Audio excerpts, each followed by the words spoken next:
सप्ताह सारांश का प्रोग्राम इस लिहाज से अच्छा होता है कि इसमें पूरे हफ्ते की घटनाओं पर एक नज़र पड़ जाती है और अलग-अलग ज़ावियों से बात होती है। आपने पाकिस्तान की बात कही अभी केजरीवाल ने असेंबली में जो तकरीर की उसमें उसने हवाला दिया उन्होंने। उन्होंने कहा कि भई वहाँ तो एक आदमी का ज़मीर जाग गया, उसकी अंतरात्मा की आवाज़ पे उसने ये बात कह दी, लेकिन ये कि हमारे यहाँ इस तरह से नहीं हुआ। लेकिन पाकिस्तान में जो कुछ हुआ है इलेक्शन के दौरान यानी इलेक्शन रिज़ल्ट तक, वो अपेक्षा के अनुसार नहीं था। लोग समझते थे कि वहाँ लोग मायूस हो जाएँगे, वोट नहीं देंगे, लेकिन उन्होंने इमरान खान को तमाम मुश्किलात के बावजूद मतलब उनकी पार्टी का लीडर नहीं था, उनका निशान नहीं था, उनकी पार्टी ने, उसके बावजूद उन्होंने जिताया। तो जनता ने अपनी ज़िम्मेदारी अदा की लेकिन उसके बाद जो कुछ हुआ वो एक्सपेक्टेशन के मुताबिक है, इसलिए उस पर कुछ बोलने की ज़रूरत नहीं।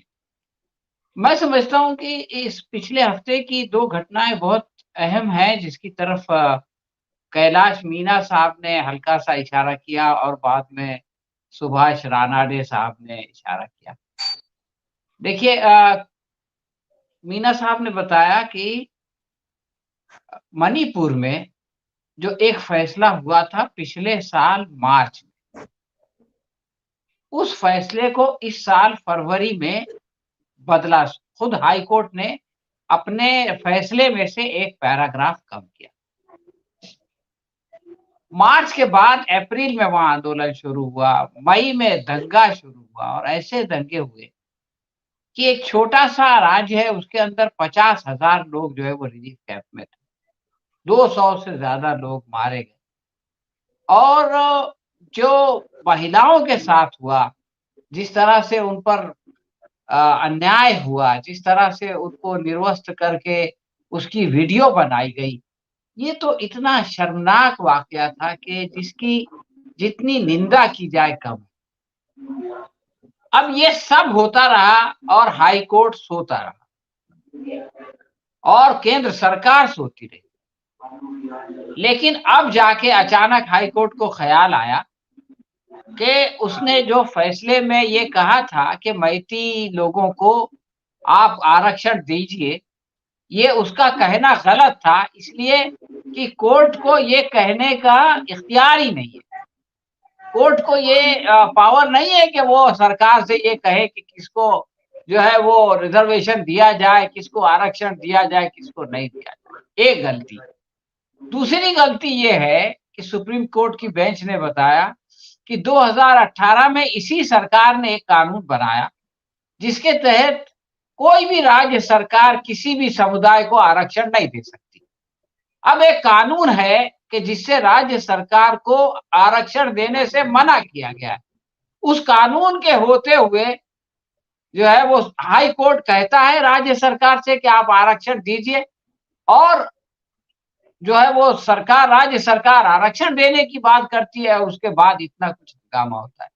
ये बहुत ही अफ़सोसनाक बात है और ये सब होने के बाद तकरीबन 11 महीने के बाद हाई कोर्ट कहता है कि वो हमारी गलती थी, हमने उसको भई आपने इतनी बड़ी गलती की, इतना नुकसान हुआ, आपको सज़ा होना चाहिए। आप कोर्ट है तो क्या हो?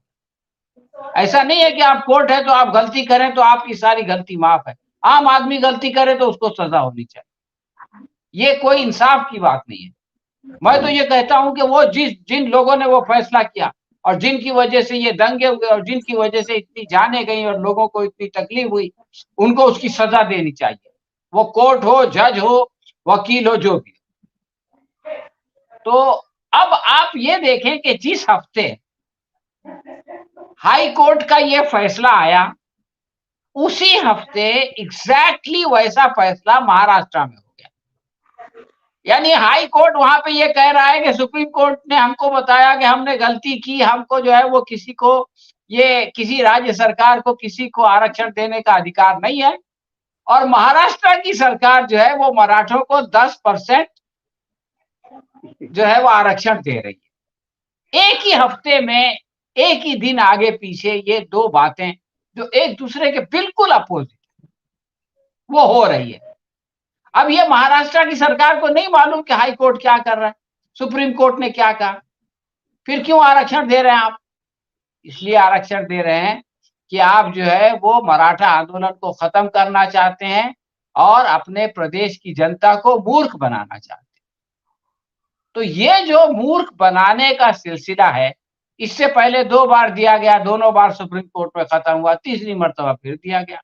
उसी तरह से, और ये मालूम है कि हम जो है वो इलेक्शन में इसका फ़ायदा उठा लेंगे, उसके बाद सुप्रीम कोर्ट में जाएगा तो ये खत्म हो जाएगा।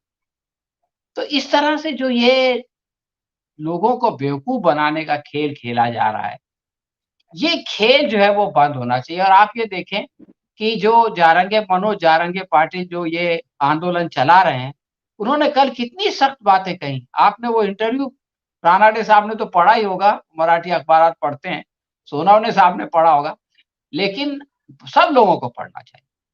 उन्होंने कहा कि भई ये झगड़ा, पहली बात तो ये है कि ये हमको ओबीसी में दो इसलिए कि उसके बगैर ये रिजेक्ट हो जाएगा। उसके बाद उन्होंने बहुत खतरनाक बातें कही। उन्होंने कहा कि भई ये जो सरकार है, ये सरकार और ख़ास तौर से जो डिप्टी सीएम हैं देवेंद्र फडणवीस, वो उनको मारना चाहते हैं, जान से मारना चाहते हैं। वो मराठों को आपस में लड़ाना चाहते हैं। वो अपना ब्राह्मण वर्चस्व कायम करना चाहते हैं। वो दूसरों को अपने से कम समझते हैं। इस तरह की बातें जो है आज खुलेआम, यानी जो ये मराठा और ब्राह्मण झगड़ा खत्म हो गया था, इसको इस सरकार ने दोबारा पैदा कर दिया। और सरकार कह रही है कि वो अपनी लक्ष्मण रेखा में रहे, वरना हम उस पे कार्रवाई करेंगे, और सरकार उसको धमकी दे रही है। तो ये जो परिस्थिति महाराष्ट्र में बनी, और ये भी कह रही है कि जारंगे पाटिल जो कुछ कह रहे हैं उसकी स्क्रिप्ट शरद पवार ने लिखी है, वो उद्धव ठाकरे की भाषा बोल रहे हैं। आप सारी दुनिया को स्क्रिप्ट लिख के देते हैं, आपकी स्क्रिप्ट पे एकनाथ शिंदे बोले तो सही है, आपकी स्क्रिप्ट पे अजित पवार बोले तो सही है, लेकिन अजित पवार अपने शरद पवार की स्क्रिप्ट पे अगर मनोज जारंगे पाटिल बोले तो गलत है। तो ये तो नहीं चलेगा ना दुनिया में। और सही बात ये है कि मनोज जारंगे पाटिल को कोई स्क्रिप्ट लिख के नहीं दे रहा है। वो एक कॉमन सेंस की बात कर रहा है, वो एक जायज़ माँग कर रहा है। उसको किसी की स्क्रिप्ट की ज़रूरत नहीं है, लेकिन इनको हर जगह राजनीति नज़र आती है। तो मैं समझता हूँ कि पिछले हफ्ते की ये 2 घटनाएँ, मणिपुर की घटना जिसका ताल्लुक आरक्षण से है, और महाराष्ट्र की घटना, उसका भी संबंध आरक्षण से है। ये बहुत अहम घटना है और इसका बहुत ज़बरदस्त प्रभाव भी इलेक्शन पे पड़ेगा। अगर ये जारंगे पाटिल ने ये कहा है कि अगर मैं आऊँगा और डिप्टी सीएम से मिलूँगा, अगर उनके अंदर हिम्मत है देवेंद्र फडणवीस में, तो मुझको गोली मार दें।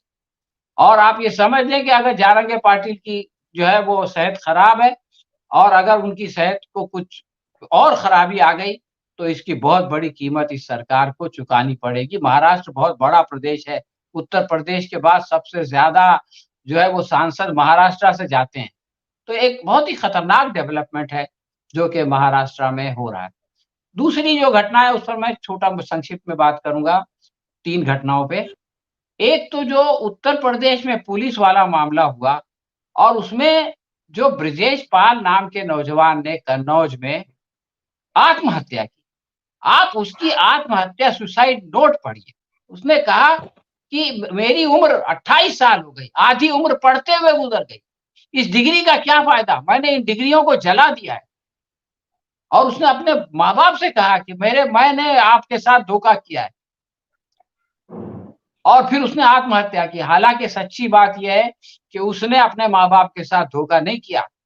प्रधानमंत्री ने हर साल 2 करोड़ जो है वो नौकरियों का वादा किया था, और ये अक्षमता है अपने योगी आदित्यनाथ की, कि जिनकी वजह से पेपर लीक हुए, और बड़ी-बड़ी बातें संचार माध्यम में आ रही हैं कि योगी आदित्यनाथ ने ये फैसला कर दिया, योगी आदित्यनाथ ने वो फैसला कर दिया। भाई योगी आदित्यनाथ के होते हुए इतना बड़ा जो है वो लीक हुआ, इसलिए उनको इस्तीफा देके जाना चाहिए।